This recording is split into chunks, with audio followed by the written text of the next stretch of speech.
पर नहीं पहुंचेगा जब तक हम अन्याय को हरा नहीं देते हैं, अन्याय को पराजित नहीं कर देते हैं। इसीलिए आप सबसे मैं कहना चाहता हूं, ये तो बस शुरुआत है। एक नेता है देश में, कहते हैं कि टेलर दिखाएंगे, साहेब हम आपको असली सिनेमा दिखाएंगे, हम आपको असली सिनेमा दिखाएंगे, हम आपको असली सिनेमा दिखाएंगे, क्योंकि मेरा नाम कन्हैया है और भगवान श्री कृष्ण का जन्म जेल में हुआ था। आपने हमको जेल में डाला, आप इस देश के विपक्ष के मुंह पर ताला लगाना चाहते हैं, विपक्ष के नेताओं को जेल में डालना चाहते हैं। जब आपने हमको जेल में डाला था उसी तिहार में, तो वहां से निकल करके हमने इस देश की सत्ता को चुनौती दिया था। हमने कहा था कि जब तक जेल में चना रहेगा आना जाना लगा रहेगा। याद रखिएगा, याद रखिएगा, ये वो देश है कि हम सहते भी हैं और जब पानी सर से ऊपर उड़ जाए तो अपनी पूरी ताकत से उसके खिलाफ लड़ते भी हैं।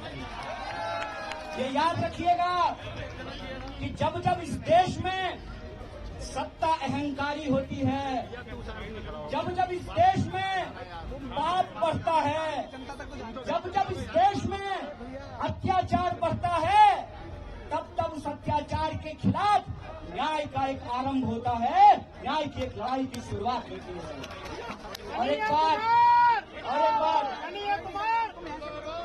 आपका फोटो और एक बात मैं आप सबसे कहना चाहता हूं कि धर्म का क्या मतलब होता है।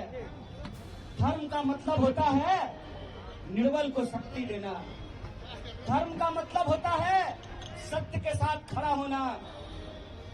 कृष्ण जेल में पैदा हुए, चाहते तो सत्ता की तानाशाही के सामने झुक करके मामा कंस के दरबार में अपने लिए एक सीट पक्की कर लेते हैं। लेकिन भगवान प्रभु श्री कृष्ण ने कंस के दरबार में जाना स्वीकार नहीं किया, गोकुल वासियों का गाय चराना स्वीकार किया। इसीलिए आज जब मैं आपके बीच खड़ा हूं, ये इतिहास का एक शानदार संयोग है। इतिहास का शानदार संयोग ये है कि इस देश के प्रधानमंत्री जी ने एक आदरणीय महिला को, मैं हर महिला का दिल से सम्मान करता हूं, देश के प्रधानमंत्री जी ने इस देश की एक आदरणीय महिला के गले में मंगलसूत्र डाला। उस महिला का नाम यशोदा है और मेरा नाम कन्हैया है।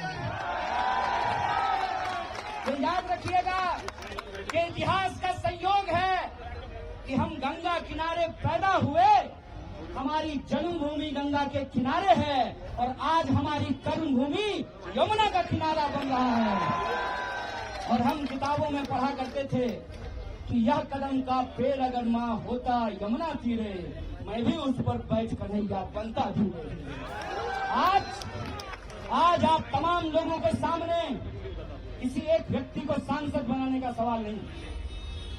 आज आप तमाम लोगों के सामने किसी एक व्यक्ति को प्रधानमंत्री बनाने का सवाल नहीं है। आज आप तमाम लोगों के सामने किसी एक गठबंधन का सरकार बनाने का सवाल नहीं है। सवाल ये है कि इस देश के आम नागरिकों के आत्मसम्मान के साथ खेला जाए।